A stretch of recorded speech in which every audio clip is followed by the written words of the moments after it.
Hello everyone, quick video here, and in this video I'm going to be showing you how to redeem a Temu promo codes or coupon codes.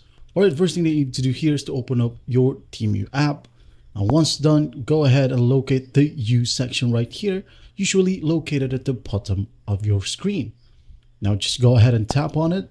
Now once you're in here, just go ahead and tap on coupons and offers. There'll be some security verifications right here. Just go ahead and finish this one. So we're going to click on the corresponding images in the following order: violin, car, French fries, and strawberries. Verify. All right. Well, again, just go ahead and go to the coupons and offers tab. Click or tap on that. And as you can see here, there is a box where you can input your coupon or promo codes. Just go ahead and tap on this one and enter your promo codes right here.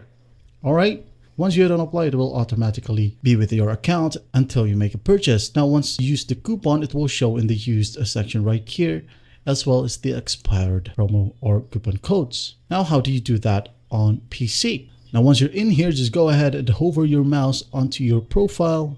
Then simply locate right here at the drop down coupons and offers. Click on that and simply enter your coupon or promo code right here. And that's basically it. I hope this video helps, and I'll see you in the next one.